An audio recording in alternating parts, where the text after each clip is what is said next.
behind the golden gates of Buckingham Palace, where tradition runs deeper than the Thames and secrets are guarded more fiercely than the crown jewels.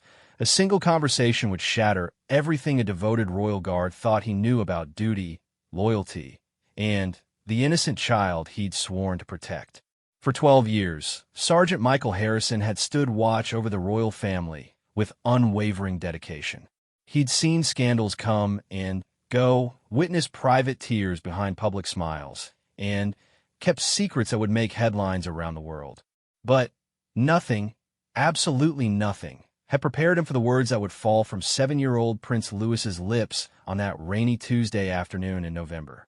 What started as a routine security briefing would end with a seasoned military man, decorated for his service in Afghanistan, breaking down in tears as the youngest prince finally found the courage to speak about the fear that had been eating him alive.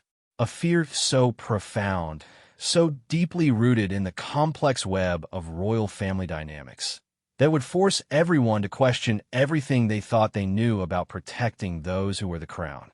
This is the story of how a child's whispered confession would expose a truth that had been hiding in plain sight, and how sometimes the greatest threats to our safety come not from strangers in the shadows, but from those who are supposed to be family. The autumn rain drummed against the tall windows of Kensington Palace as Sergeant Michael Harrison adjusted his earpiece and checked his watch. It was 3:47 p.m., and Prince Louis would be returning from his private tutoring session any minute. At 28 years old, Harrison had spent the last 12 years of his life in service to the crown, first as a soldier in Afghanistan, then as one of the most trusted members of the Royal Protection Unit. His record was spotless, his dedication unquestionable, and his ability to read people and situations had saved more lives than he cared to count. But lately, something had been bothering him about the youngest Cambridge child. Prince Louis, now 7 years old, had always been the most spirited of the 3 children. Where Prince George carried himself with the quiet dignity expected of a future king, and Princess Charlotte displayed the confident charm that reminded everyone of her late grandmother Diana, Louis had always been different. He was playful, mischievous, and wonderfully normal in ways that often made the protection team smile, despite themselves. However, over the past 6 months, Harrison had noticed subtle changes in the young prince's behavior. The boy who once ran freely through the palace corridors now hesitated at certain doorways. The child who used to chatter endlessly about his day had grown quiet during specific family gatherings. Most concerning of all, Louis had developed what appeared to be an intense anxiety around certain family members, particularly during events where Queen Camilla's son, Tom Parker Bowles, was present. Harrison's military training had taught him to trust his instincts, and every instinct was telling him that something was wrong. The other protection officers had noticed it too, though none of them could put their finger on exactly what was happening. They'd started calling it Louis's moods, but Harrison suspected it was something far more serious than childhood temperament. The sound of car doors slamming in the courtyard pulled Harrison from his thoughts. Through the window, he watched as the black Range Rover pulled up to the entrance. Prince William emerged from the passenger side, his face bearing the tired expression of a man juggling royal duties, fatherhood, and a marriage under constant public scrutiny. From the back seat, Louis climbed out slowly, his usually bright eyes scanning the surroundings with an alertness that seemed far too mature for a 7-year-old. Harrison moved to his position near the main entrance as father and son entered the palace. Prince William nodded in acknowledgement as he always did, a gesture of respect between professionals that Harrison deeply appreciated. But his attention was focused on Louis, who walked close to his father's side, one small hand gripping the sleeve of William's jacket. "Good afternoon, Your Royal Highness," Harrison said, offering Louis a warm smile that he hoped would draw out some of the boy's natural enthusiasm. Louis looked up at him, and for a moment, Harrison saw something that made his chest tighten. Fear, not the normal wariness that any child might have around adults, but genuine, deep-seated fear that seemed to live just behind the prince's eyes. It was gone in an instant, replaced by the polite smile that all royal children learned before they could properly tie their shoes. "Hello," Sergeant Harrison, Lewis replied, his voice smaller than usual. Prince William ruffled his son's hair affectionately before heading toward his office, where a stack of briefings from various Commonwealth nations awaited his attention. Lewis, why don't you go work on your art project? I'll join you for tea in an hour. Harrison watched as Lewis nodded and headed toward the family's private quarters.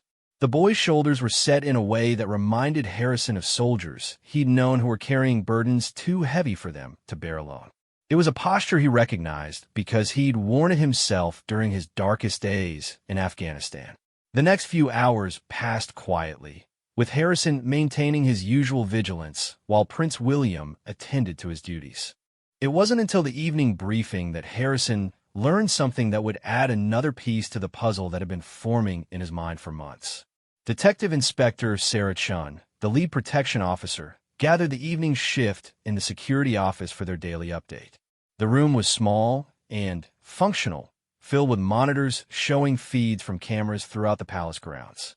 On one wall, a detailed schedule showed the movements of every family member for the next week.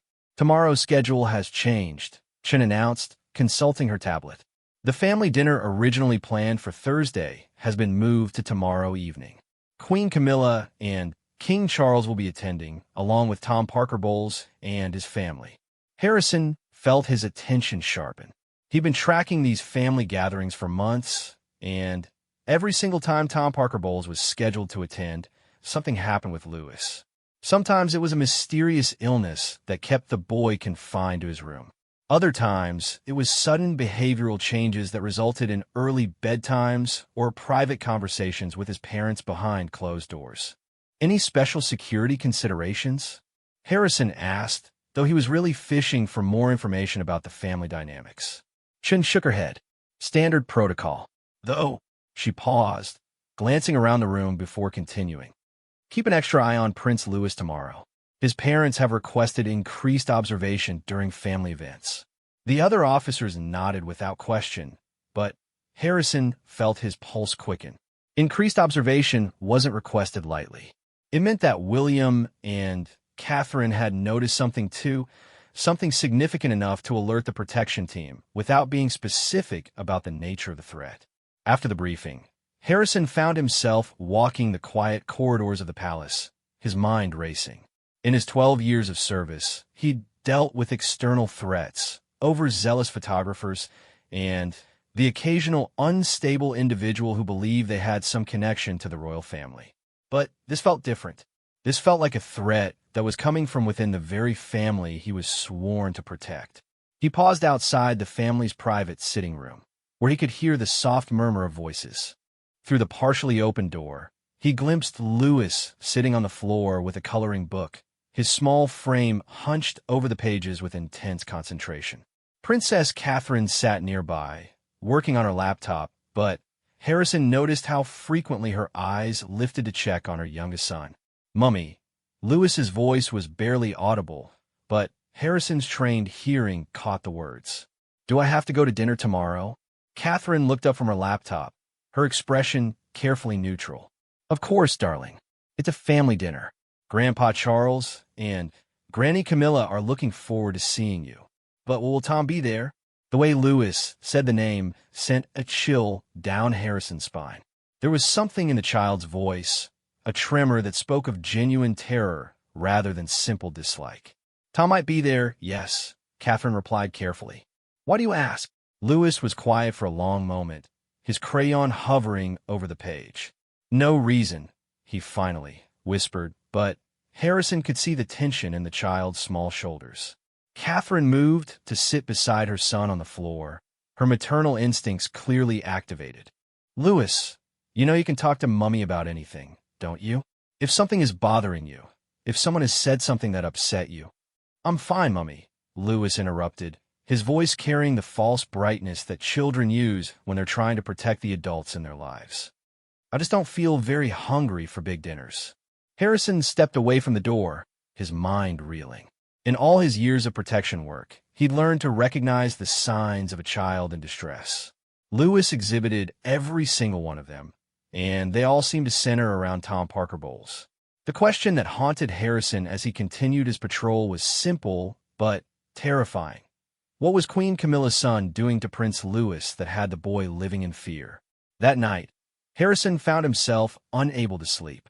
He'd returned to his small flat in London after a shift, but his mind refused to quiet. He kept thinking about the fear in Louis's eyes, the careful way Catherine had questioned her son, and the mysterious request for increased observation during family events. Something was happening in the heart of the royal family, something that threatened not just the security protocols Harrison had spent years perfecting, but the safety and well-being of a 7-year-old boy who should have been worried about nothing more serious than his next football match. Harrison had faced down insurgents in Afghanistan without flinching. He'd thrown himself between potential threats and the royal family more times than he could count. But the thought of a child living in fear within the walls that were supposed to be his sanctuary was something that shook him to his core. As he finally drifted off to sleep, Harrison made a silent promise to himself and to Prince Louis. Tomorrow, during that family dinner, he would be watching, not just for external threats, but for whatever was happening within the family itself. And if Tom Parker Bowles was indeed the source of Louis's fear, Harrison would find a way to protect the young prince, even if it meant challenging the very people he'd sworn to serve. The foundation had been laid for a revelation that would change everything Harrison thought he knew about his duty, his loyalty, and the complex web of relationships that existed within the royal family. What he couldn't have known was that within 24 hours, Prince Louis would finally find the courage to speak the words that had been trapped inside him for months. And those words would bring a decorated military veteran to his knees in tears. The following evening arrived with the kind of crisp November air that made London feel particularly royal, as if the city itself was preparing for the gathering of its most famous family. Inside Kensington Palace, the formal dining room had been prepared with the quiet efficiency that marked all royal occasions. Crystal glasses caught the light from the centuries-old chandeliers, while place settings of fine china created perfect geometric patterns across the mahogany table. Sergeant Harrison positioned himself at his designated post near the dining room's side entrance, from where he could observe the entire gathering while maintaining the invisible presence that was the hallmark of professional protection work. His earpiece crackled softly with routine updates from other officers positioned throughout the palace, but his attention was focused entirely on the family members as they began to arrive. King Charles entered first, his tall frame moving with the practiced grace of a man who had spent decades preparing for the crown he now wore. Behind him came Queen Camilla, resplendent in a deep blue evening dress that complemented her carefully styled silver hair. Her presence commanded attention in the way that only comes from years of navigating the complex world of royal protocol and public scrutiny. Prince William and Princess Catherine arrived shortly after, with their 3 children following in order of age. Prince George, now 11, carried himself with the quiet confidence that was already marking him as future king material. Princess Charlotte, 9, had inherited her mother's natural elegance and her late grandmother's ability to light up a room with her smile. And then there was Louis, 7 years old and looking smaller than usual in his carefully pressed shirt and navy blue jacket. Harrison's trained eye immediately caught the subtle signs of distress in the young prince. Louis's shoulders were rigid with tension, his usual animated gestures replaced by a stillness that spoke of internal struggle. Most telling of all, the boy's eyes kept darting toward the entrance, as if he were watching for the arrival of someone he desperately hoped wouldn't come. Those hopes were dashed when Tom Parker Bowles entered the dining room with his wife and children. At 48 years old, Tom was Queen Camilla's eldest son from her first marriage, a food writer and restaurant critic who had built a successful career in the culinary world. To most observers, he appeared to be exactly what he claimed to be, a devoted family man who had embraced his role as stepson to the King of England with appropriate dignity and respect. But Harrison was not most observers. His military training had taught him to look beyond surface appearances, and what he saw when Tom entered the room made his blood run cold. There was nothing overtly threatening about the man, nothing that would have raised alarms in a casual observer.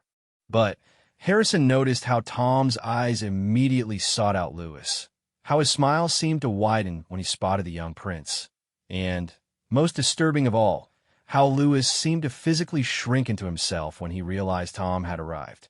The family gathered around the dining table with the kind of choreographed precision that came from years of practice. King Charles took his place at the head of the table, with Queen Camilla to his right and Prince William to his left. Catherine sat beside William, with their children arranged according to royal protocol and family dynamics. Tom and his family were seated across from the Cambridge children, close enough for conversation, but far enough to maintain appropriate formality. Harrison watched as Lewis took his seat, the boy's small hands gripping the edges of his chair so tightly that his knuckles had gone white. Across the table, Tom was engaging in animated conversation with Prince George about football, his manner warm and avuncular in a way that would have seemed perfectly normal to anyone who wasn't watching Lewis's reaction. The dinner proceeded with the kind of polite conversation that characterized royal family gatherings. King Charles discussed recent Commonwealth meetings, while Queen Camilla shared updates from her various charitable endeavors. Prince William and Catherine talked about their children's education and upcoming public engagements. Throughout it all, Tom contributed thoughtfully to the conversation, his expertise in food and wine adding interesting dimensions to discussions about state dinners and diplomatic entertaining. To any outside observer, it would have appeared to be nothing more than a pleasant family gathering, the kind of intimate moment that the public rarely glimpsed behind the palace walls. But Harrison was watching Lewis, and what he saw there filled him with growing alarm. The young prince had barely touched his food, pushing it around his plate in a way that suggested his stomach was too knotted with anxiety to allow for eating. Every time Tom spoke, Lewis's shoulders would tense almost imperceptibly. When Tom addressed him directly with questions about school or football, Lewis's responses were monosyllabic and delivered in a voice so quiet that others had to lean forward to hear him. Most disturbing of all was the pattern Harrison began to notice in Tom's behavior. The man had a habit of making comments that, while innocent on the surface, seemed designed to make Lewis uncomfortable. He would reference private jokes that apparently only he and Lewis shared, mention activities they had done together when Lewis visited Camilla's country estate, and make casual observations about how much the boy had grown since their last meeting. "Lewis has become quite the young man since I saw him last," Tom said during a lull in the conversation, his eyes fixed on the prince with an intensity that made Harrison's skin crawl. "We should arrange another one of our special walks through the gardens at Ray Mill. You remember those, don't you, Lewis? Just the two of us exploring all those hidden paths." The effect on Lewis was immediate and devastating. The color drained from his face so completely that for a moment Harrison thought the boy might faint. Lewis's breathing became shallow and rapid, and his small hands began to tremble as he set down his fork. Catherine, with the instinctive awareness that mothers develop for their children's distress, immediately noticed the change in her son. "Lewis, darling, are you feeling all right? You look a bit pale." Lewis nodded quickly, too quickly, in the way children do when they're desperately trying to avoid drawing attention to themselves. "I'm fine, Mommy. Just tired." But Tom wasn't finished. "Perhaps Lewis is just excited about our next visit," he continued, seemingly oblivious to the child's obvious distress. "Camilla and I were just discussing how we should have you stay over again soon. You enjoyed our last sleepover so much, didn't you?" The word sleepover hit Lewis like a physical blow. Harrison watched as the boy's entire body went rigid, his breathing becoming so labored that Harrison actually took a step forward, prepared to intervene if the child appeared to be having some kind of medical emergency. It was Prince William who finally stepped in, his father's protective instincts overriding royal protocol. "I think Lewis might be coming down with something," he said, his voice carrying a note of finality that brooked no argument. "Perhaps he should excuse himself and get some rest." Catherine was already rising from her seat, her maternal concern evident in every line of her body. "Of course. Come on, darling. Let's get you to bed." But As Louis stood to leave, something unexpected happened. Tom rose as well, his smile never wavering as he moved toward the young prince. "Let me say good night properly," he said, opening his arms as if to embrace the boy. The effect on Louis was instant and heartbreaking. The 7-year-old prince, who had been struggling to maintain his composure throughout the evening, finally broke. A small, terrified whimper escaped his lips as he stumbled backward, his eyes wide with genuine terror as he pressed himself against his mother's side. "No," Louis whispered, the word barely audible, but carrying the weight of months of suppressed fear. "Please, no." The dining room fell into shocked silence. King Charles looked confused, Queen Camilla appeared mortified, and Tom's outstretched arms slowly dropped to his sides, his expression shifting from surprise to hurt to something else entirely, something that made Harrison's hand instinctively move toward the panic button on his security device. Catherine's protective instincts took over completely. Without a word, she swept Louis in her arms and headed for the door, her face pale but determined. Prince William followed immediately, pausing only to offer a brief apology to the assembled family before disappearing after his wife and son. Harrison remained at his post, his training keeping him in position despite every instinct screaming at him to follow the family and ensure Louis's safety. But his eyes never left Tom Parker Bowles, who had returned to his seat with what appeared to be casual nonchalance, but whose hands, Harrison noticed, were now trembling slightly as he reached for his wineglass.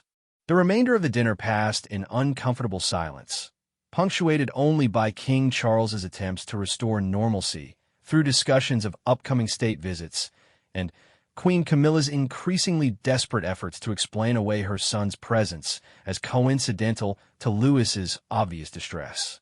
Tom himself said little, though Harrison caught him glancing repeatedly toward the door through which Louis had been carried, a look in his eyes that confirmed every dark suspicion the protection officer had been harboring. When the evening finally ended and the family members began to disperse, Harrison made a decision that would change the course of his career and potentially alter the very foundations of royal security protocol. Instead of following his usual routine of securing the perimeter and filing his standard report, he made his way toward the family's private quarters, where he knew Louis would be getting ready for bed. He found Catherine sitting outside her son's bedroom door, her head in her hands and her shoulders shaking with barely suppressed emotion. The sight of the future Queen of England in such obvious distress struck Harrison like a physical blow, confirming everything he had feared about the situation. "Your Royal Highness," he said quietly, approaching with the careful respect that his position demanded, but with an urgency that spoke to his growing alarm about Louis's safety. Catherine looked up, her eyes red with tears she was fighting not to shed. "Sergeant Harrison," she said, her voice carefully controlled despite her obvious emotional state. "I didn't expect to see you here." Harrison knew he was about to cross a line that could end his career, but the image of Louis's terrified face had burned itself into his memory, and he couldn't remain silent any longer. "Ma'am, I need to speak with you about Prince Louis. What I witnessed this evening, combined with months of observations, has led me to believe that there may be a security threat that we haven't properly addressed." Catherine's composure finally cracked, and fresh tears began to flow down her cheeks. "You noticed it too," she whispered. "The way he reacts to Tom, the fear in his eyes. We've been trying to understand what's happening, but Louis won't talk to us. He just keeps saying everything is fine, but it's clearly not fine." From behind the closed bedroom door came the sound of muffled sobs, the heartbreaking cries of a child who was struggling with something far too heavy for his young shoulders to bear. Harrison's military training had prepared him for many things, but the sound of a 7-year-old prince crying in fear was something that shattered every professional boundary he had ever maintained. "Ma'am," Harrison said, his voice rough with emotion he was struggling to contain, "I believe Prince Louis may be the victim of some form of abuse or inappropriate behavior. The patterns I've observed, his reactions to Tom Parker Bowles specifically, the timing of his distress, it all points to something that requires immediate investigation and intervention." Catherine closed her eyes, as if hearing the words spoken aloud had made a nightmare suddenly real. "We've been afraid of that," she admitted. "But without Lewis telling us what's happening, we don't know how to help him. And the implications of accusing Queen Camilla's son without proof." She didn't need to finish the sentence. Harrison understood perfectly. Accusing a member of the royal family of child abuse without concrete evidence could destroy careers, tear apart the monarchy, and create a scandal that would reverberate around the world. But allowing a child to continue suffering was unthinkable. From behind the door, Lewis's crying had quieted to small, hiccuping sobs that somehow sounded even more heartbreaking than his earlier distress. Harrison made a decision that would haunt him for the rest of his life, regardless of the consequences. "Your Royal Highness," he said, his voice steady despite the magnitude of what he was about to propose, "I would like your permission to speak with Prince Louis directly, not as his protection officer, but as someone who recognizes the signs of a child in crisis and wants to help. Sometimes children find it easier to talk to someone outside the family, someone who represents safety and protection." Catherine looked at him for a long moment, her maternal desperation warring with her duty to protect the monarchy and her family's privacy. Finally, she nodded slowly. "Tomorrow," she said, "after he's had some rest. But, Sergeant Harrison, if Lewis confirms our worst fears about what Tom has been doing to him, I need to know that you'll help us handle this in a way that protects both our son and the crown." Harrison nodded solemnly, understanding the weight of responsibility she was placing on his shoulders. Tomorrow, he would have a conversation with Prince Louis that could change everything. Tonight, he would pray that he would find the right words to help a frightened child finally speak the truth that had been trapped inside him for far too long. The morning after the disastrous family dinner dawned gray and drizzly, matching the somber mood that had settled over Kensington Palace like a heavy blanket.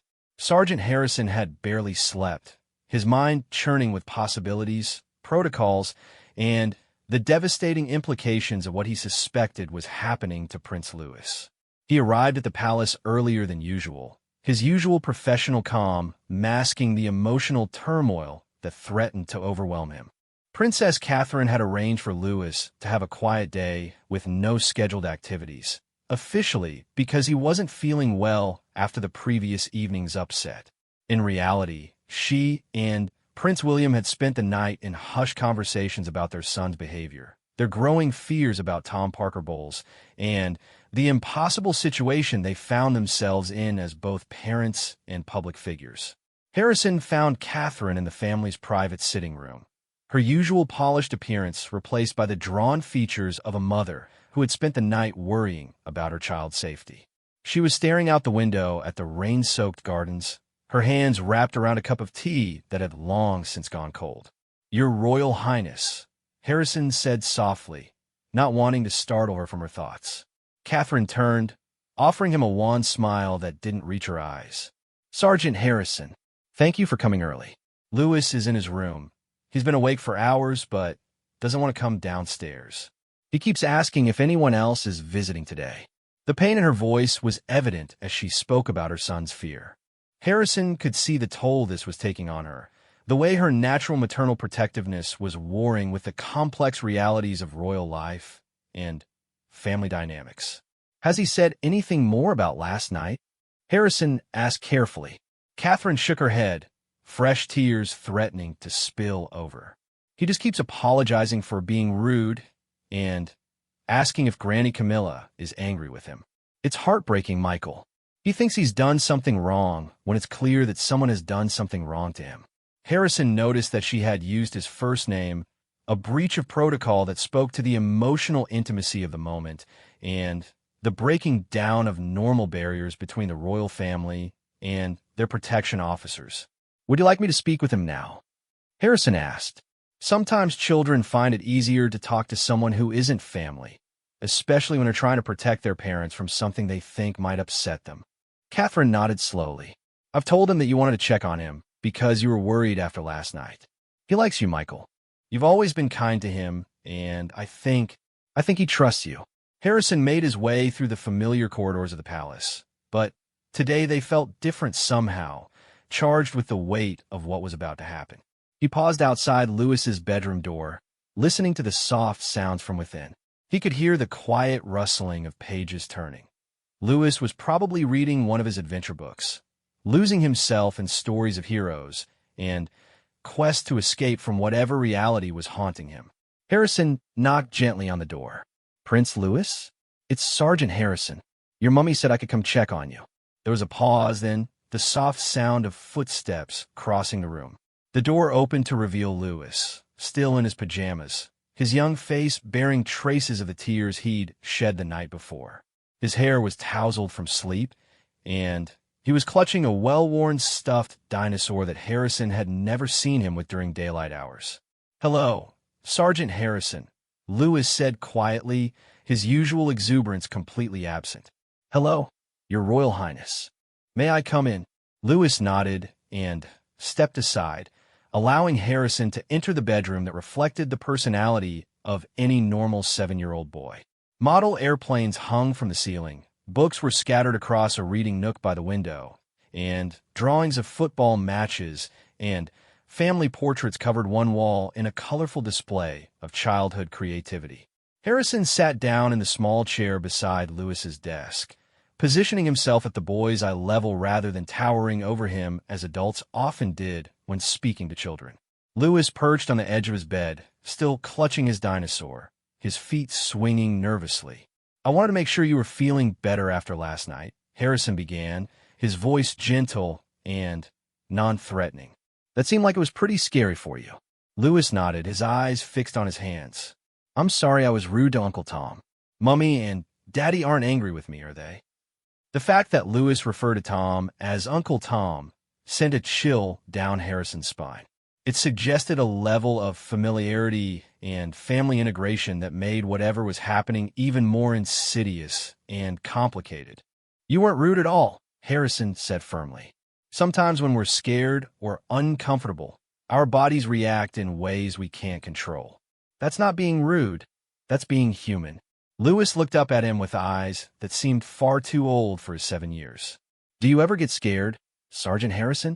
The question caught Harrison off guard with its directness and vulnerability. "Yes, I do. I was scared many times when I was a soldier, and I still get scared sometimes when I'm worried about keeping your family safe." "What do you do when you're scared?"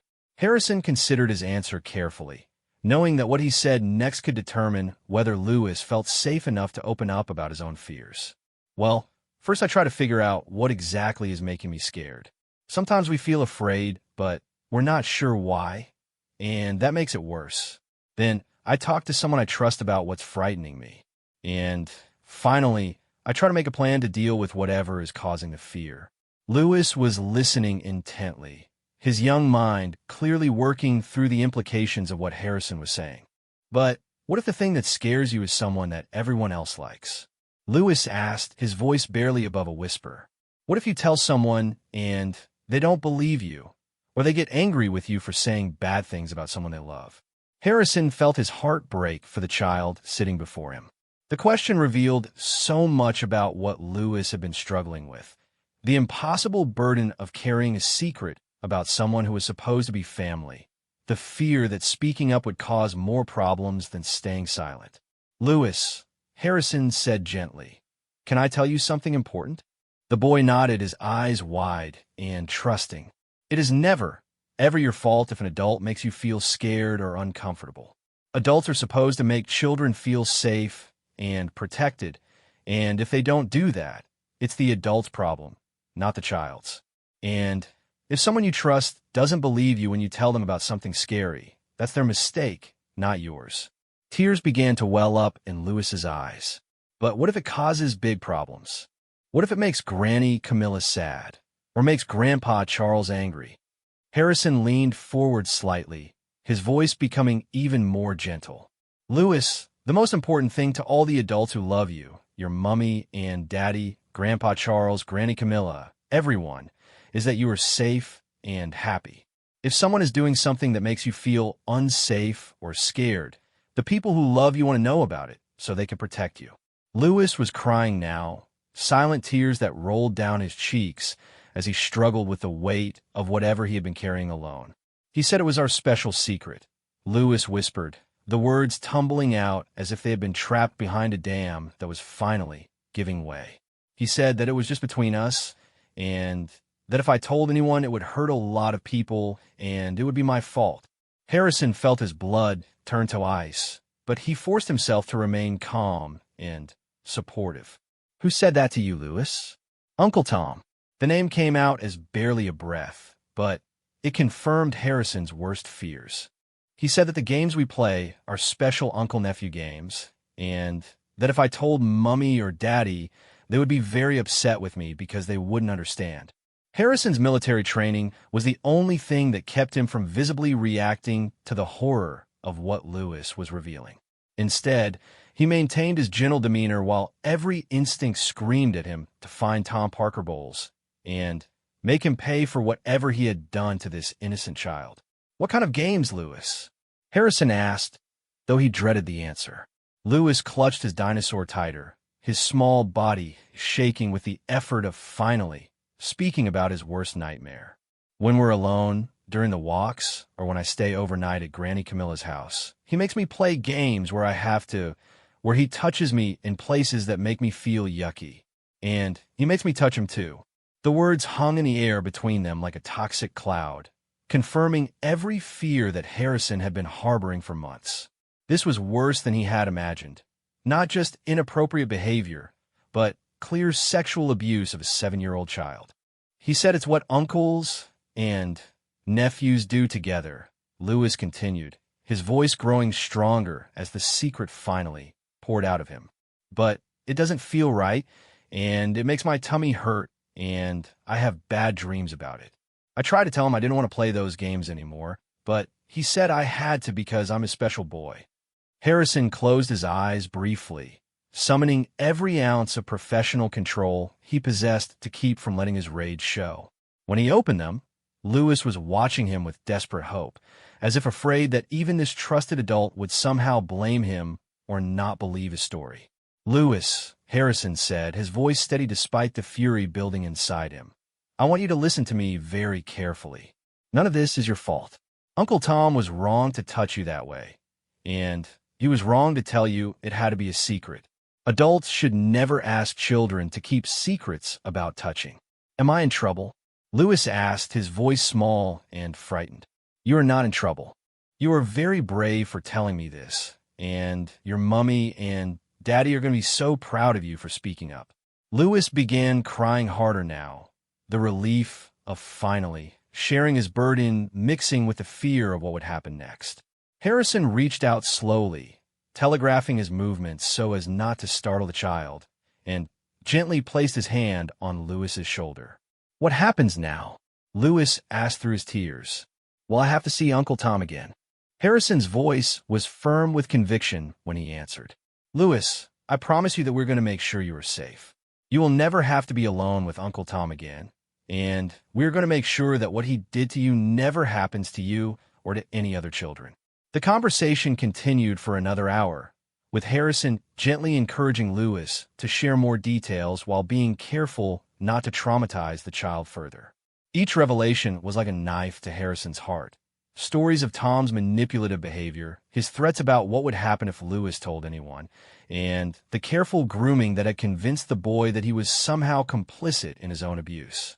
When Lewis finally exhausted himself talking, Harrison helped him get dressed and then carried him downstairs to where Catherine and William were waiting in agonized suspense. The moment they saw their son's tear-stained face and Harrison's grim expression, they knew that their worst fears had been confirmed. Harrison requested a private meeting with the parents, and once Lewis was settled with a trusted nanny, he shared the devastating details of what their son had revealed. Catherine's breakdown was immediate and complete. The composed future queen dissolved into a sobbing mother whose child had been violated while she unknowingly allowed it to happen. Prince William's reaction was quieter, but no less intense. His face went through a range of emotions: disbelief, rage, guilt, and, finally, a cold determination that reminded Harrison why this man would one day be king. "What do we do now?" William asked, his voice carefully controlled. "How do we handle this without destroying Lewis further?" Harrison looked at both parents, seeing their pain and their fear, and made a decision that would change the course of his life. "Your Royal Highnesses," he said, his own composure finally beginning to crack. "I need to tell you that as Lewis's protection officer, and as someone who has spent 12 years serving this family, I cannot and will not allow this to continue. Tom Parker Bowles will never have access to your son again. But more than that, he needs to be held accountable for what he's done." Catherine looked up through her tears. "But the scandal, the damage to the monarchy, to Camilla—" Harrison's voice was steel when he responded. "Ma'am, with all due respect, none of that matters more than Lewis's safety and well-being. A 7-year-old boy has been sexually abused by a member of this family, and if we don't take action, we become complicit in that abuse." It was William who spoke next, his voice carrying the authority of a future king and the fury of a father whose child had been harmed. "You're right, Sergeant Harrison. Whatever the consequences, whatever the cost to the family or the monarchy, our son comes first. We need to report this to the authorities and make sure Tom can never hurt another child." And so, in that moment, the decision was made that would ultimately bring a decorated royal protection officer to his knees in tears, not from the breaking point of hearing a child's devastating confession, but from the relief of knowing that finally justice would be served and a brave little boy would be protected from a monster who had been hiding in plain sight within the very family he was supposed to be able to trust. The 48 hours that followed Lewis's revelation would forever be etched in Sergeant Harrison's memory as the most challenging and emotionally devastating period of his career. What began as a protection officer's duty to safeguard a royal child had evolved into something far more personal and complex, a mission to ensure justice for a 7-year-old boy whose trust had been shattered by someone who should have been family. Harrison found himself at the center of a carefully orchestrated operation that required delicate balancing between legal requirements, royal protocol, and the overwhelming need to protect Lewis from further trauma. The first call had been to the Metropolitan Police's Specialist Child Protection Unit, a conversation that Harrison would never forget for its stark contrast between bureaucratic procedure and human tragedy. Detective Chief Inspector Amanda Walsh arrived at Kensington Palace within hours of the initial report, accompanied by a specially trained child psychologist and a social worker who specialized in cases involving high-profile families. Harrison watched from his position as these professionals prepared to interview Lewis, his heart breaking at the thought of what the child would have to endure in order to ensure justice was served. The interview took place in the family's most comfortable sitting room, with Catherine present throughout to provide emotional support to her son. Harrison observed from an adjoining room via video link, watching as Lewis bravely recounted his experiences with Tom Parker Bowles to strangers who had to document every horrific detail for legal purposes. What struck Harrison most powerfully was Lewis's remarkable courage throughout the process. The 7-year-old prince who had been living in fear for months suddenly seemed older, more determined, as if finally, speaking his truth had given him a strength he hadn't known he possessed. When the psychologist asked him why he had decided to tell Sergeant Harrison about what had happened, Lewis's answer brought tears to Harrison's eyes. "Because Sergeant Harrison makes me feel safe," Lewis said simply. "And he told me that it wasn't my fault, and I believed him." The impact of those words on Harrison was immediate and overwhelming. For 12 years, he had defined his purpose in terms of protecting the royal family from external threats, terrorists, overzealous fans, potential kidnappers. But he had never imagined that his most important act of protection would involve helping a child find the courage to speak about abuse suffered within the family itself. While Lewis was being interviewed, Prince William was dealing with the devastating task of informing King Charles and Queen Camilla about the allegations against Tom. Harrison was not present for that conversation, but he could see its aftermath in the haunted expression on William's face when he returned to Kensington Palace. How did they react? Catherine asked her husband, though her voice suggested she already feared the answer. William's response was heavy with exhaustion and pain. Charles was horrified and immediately supportive of whatever action we need to take. But Camilla, he paused, running his hands through his hair in a gesture of pure frustration. She's struggling to believe it. She keeps saying that Tom would never do such a thing, that there must be some misunderstanding. Harrison felt a surge of anger at Camilla's initial reaction, but his years of military service had taught him to recognize the complex psychology of denial, especially when it involved family members.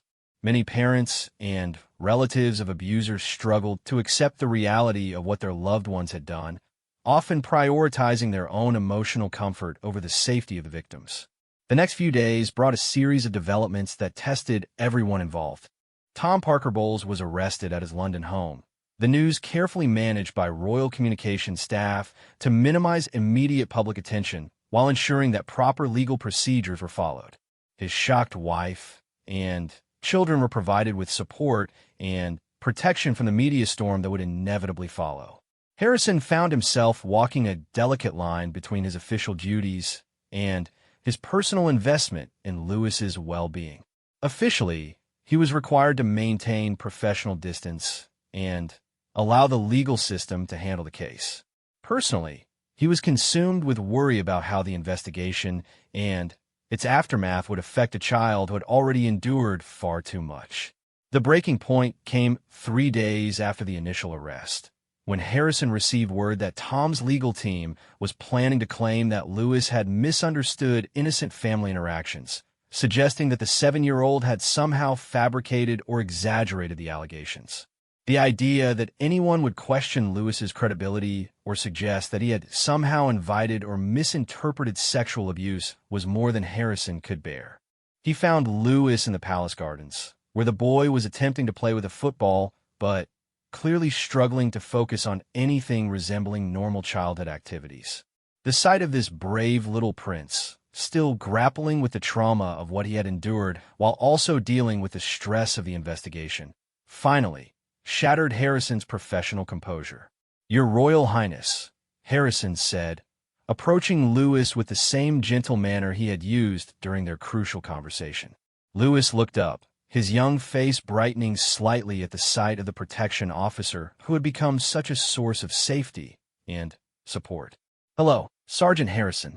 Are you here to play football with me?" The simple innocence of the question, asked by a child who had been robbed of so much innocence already, was what finally broke Harrison completely. 12 years of military service, countless dangerous situations, and professional challenges that had tested every aspect of his training and character. None of it had prepared him for the overwhelming emotional impact of seeing a child struggle to reclaim his childhood after such betrayal. Harrison sank to his knees in the garden, tears streaming down his face as he was overcome by the full weight of what Lewis had endured and the courage the boy had shown in speaking up. It was a moment of complete vulnerability from a man who had built his career on strength and control, witnessed by a 7-year-old prince who understood suffering far better than any child should. Lewis immediately dropped his football and rushed to Harrison's side, his own trauma temporarily forgotten in his concern for the adult who had shown him such kindness. "Sergeant Harrison, why are you crying?" Lewis asked, placing his small hand on Harrison's shoulder with the same gentle comfort that Harrison had shown him days earlier. Through his tears, Harrison looked up at this remarkable child who was comforting his protector rather than seeking comfort for himself. "I'm crying because I'm sad that someone hurt you, and I'm crying because I'm so proud of how brave you've been." Lewis considered this for a moment with the serious expression that had become more common since his ordeal began. "It's okay to cry when you're sad," he said, echoing words that Harrison had spoken to him during their first conversation. "Mummy told me that crying means you care about someone very much." The wisdom and compassion of this 7-year-old child, despite everything he had been through, reinforced Harrison's determination to see justice done. From that moment forward, his commitment to Lewis's protection and well-being became absolute and personal in a way that transcended his professional obligations. The investigation continued for several more weeks, during which time Harrison watched Lewis slowly begin to heal with the support of specialized counselors, his loving family, and the knowledge that he was safe from further harm. The boy's resilience was remarkable, but Harrison also saw how the trauma had changed him in ways that might take years to fully understand.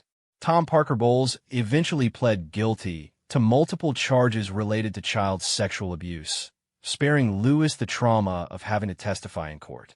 The sentence was significant: 8 years in prison with mandatory registration as a sex offender upon release. More importantly for Lewis, the legal proceedings confirmed that every detail of his account had been truthful and that his courage in speaking up had likely prevented other children from suffering similar abuse. Queen Camilla's relationship with her step-grandchildren was forever altered by the revelations about her son. While she eventually accepted the truth of what had happened and expressed genuine remorse for her initial disbelief, the damage to trust within the family would take years to repair, if it ever could be completely healed. For Harrison, the case marked a fundamental shift in how he understood his role as a royal protection officer. His official commendation for his handling of the situation was less meaningful to him than the knowledge that he had helped a child find safety and justice. He continued to serve the royal family for several more years, but Lewis's case remained the defining moment of his career. The young prince himself grew stronger as the months passed, aided by therapy and the unwavering support of his family. While the trauma would always be part of his story, it did not define him. Lewis's natural resilience, combined with the love and protection of those around him, allowed him to reclaim much of the childhood that had been threatened by his abuser. Years later, when Harrison retired from Royal Protection Service, Lewis, now a confident teenager, sought him out for a private conversation. The young man who stood before Harrison bore little resemblance to the terrified 7-year-old who had finally found the courage to speak his truth. "I wanted to thank you," Lewis said, his voice steady and mature beyond his years, "for believing me, for helping me, and for showing me that speaking up was the right thing to do, even when it was scary." Harrison, no longer the man who had broken down in tears in a palace garden, smiled at the remarkable young person Lewis had become. "Your Royal Highness, the courage was always yours. I was just honored to be there when you found it." The conversation they had that day remained private between them, but Harrison left knowing that his years of service had been worthwhile for that one moment when a scared child had trusted him enough to reveal his deepest fear. The broken-down protection officer who had wept in the presence of a 7-year-old prince had been transformed into something more important than a guardian of royal security. He had become a protector of innocence itself. In the years that followed, both Harrison and Lewis would carry the memory of that crucial conversation that changed everything. For Harrison, it served as a reminder that sometimes the greatest threats to those we're sworn to protect come from within, and that true protection requires not just physical security, but emotional courage. For Lewis, it represented the moment when he learned that speaking truth, no matter how difficult, was always worth a risk.